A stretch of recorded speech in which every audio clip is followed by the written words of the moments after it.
here. This, we have different ages in the history of America: the Gilded Age, the Golden Age. This is the eve of destruction. This is the fall of the American Republic, for which our flag stands. And we're going to turn it around, because we beat the amnesty bill. Now we're going to go make sure that jackass in the White House starts doing his job, or he gets out now. It's time, because 12 to 25 Americans per day are being killed. This country is falling apart. And the people that disagree with us, there are people going to watch us on the net. There are people here that disagree with us. There are people like Senator Lindsey Graham and John McCain, who will never be president, thank you. Because of his stance behind this bill. Even the people that disagree with us, are you willing to overthrow the American Republic to have your way?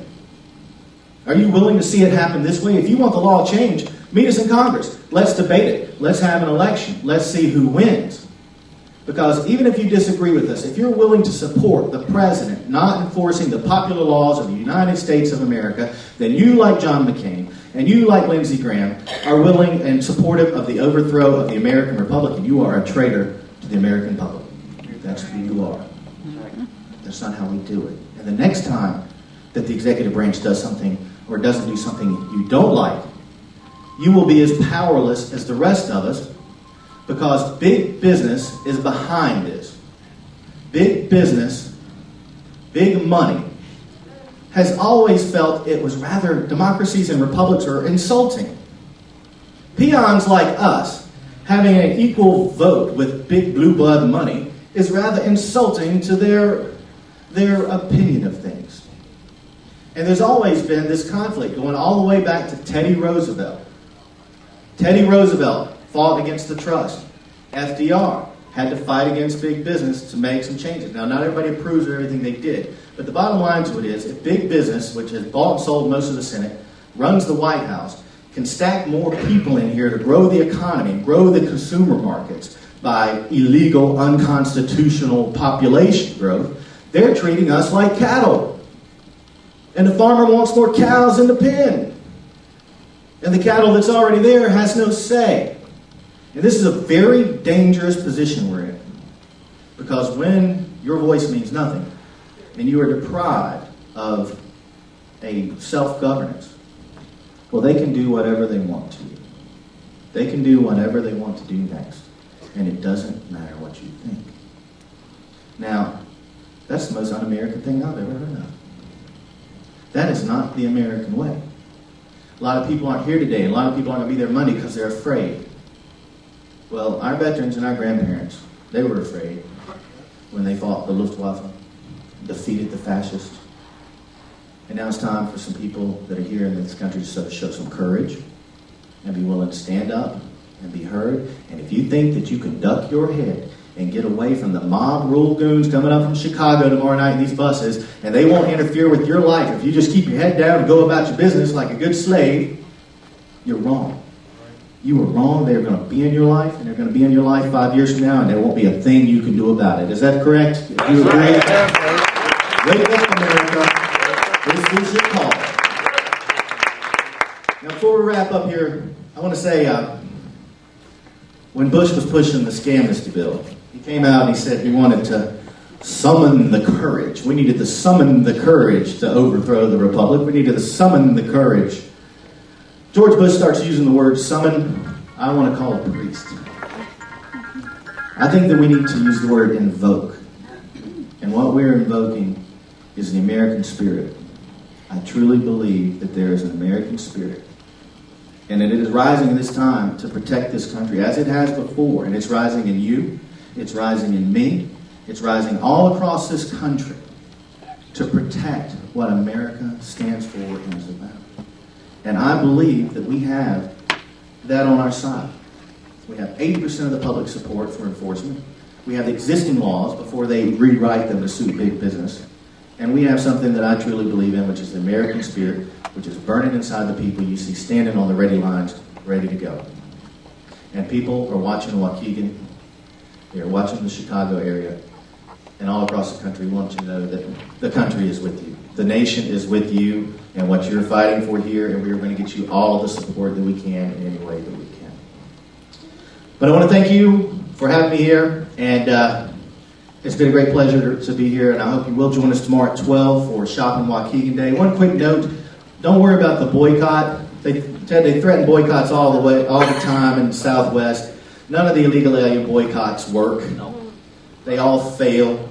We're going to make sure this one fails by symbolically taking a group of us to go and intentionally shop. We've got people driving 4 or 5 hours to be here tomorrow. And then we're going to get our tickets, and then we're going to go down to City Hall, and we're going to stand there, and we're going to try to do our best to prevent the illegal aliens from influencing. Because the fact, we do need one new immigration law I will recommend. No foreign national should ever try to affect the decisions of any American governmental body under any circumstances. Not yours. No, don't touch it. Well, Mexico has that law, I believe. I mean, if that's going to be the rule, the Chinese can pump a lot of people in here quickly and run, a city. We have been the thing I want to point out is that every sensibility we have, every good thing about us, every consideration is being exploited like by a con artist. And you don't get a Rosa Parks by sticking an illegal alien in a church. I don't want to hear any Mexican, Brazilian, Guatemalan, person from China ever lecture an American about civil rights, because we are the home of civil rights. We invented civil rights, and you don't know what you're talking about, and we do. We do. And this woman in the church is a mockery. They never, because they're trying to manufacture that. You don't manufacture Rosa Parks. Rosa Parks is Rosa Parks. Right. And so, we're in this to win. We beat them back on the amnesty bill. And I got to say one more thing. We got Fred Flanagan here, talk radio. We got a couple more talk radio people. A lot of you know about what's going on through websites. Anybody visiting websites to get your information these days? Okay. We're in danger because it is apparent to them now that the North American Union cannot come into being with William Gheen doing what he's doing, and Ted Hayes doing what he's doing, and Fred Flanagan doing what he's doing. They can't get it through. And so that puts us in a lot of danger, because we're messing with a multi-trillion-dollar business deal backed up by drug syndicates that make hundreds of billions of dollars a year that would sell their own mother and do sell child sex slaves. So we are in danger. But that's okay, because this is still America. There's still a heartbeat in this country. We're in this to win. We're going to win in Waukegan. Then we're going to Washington, D.C. The Ramos and Compion family are going to win. And then we're going to win, and we're going to eventually get us a president that does his job or gets out of town. I thank you very much.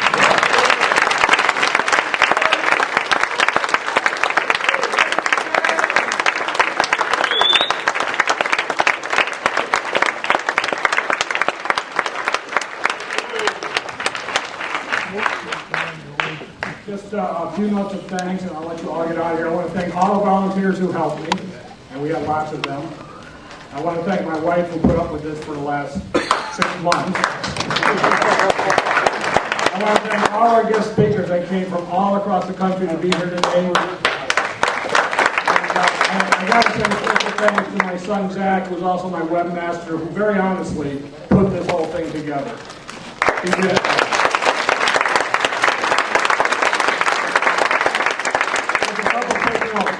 Tomorrow, shop in Waukegan, noon at City Hall. If you can get there, get there. We will be there.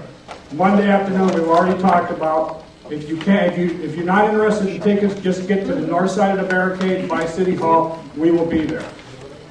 If you want tickets, you have to be at the South Beach Beach House. They'll start handing them out at 4 o'clock. Go ahead. 174, I believe. And there's room in there for 300? Yes. So who else is going to be here? And are the activists, the illegal people, are they allowed to go in there also? If they can get tickets, they will be allowed to go in there. The only thing that's changed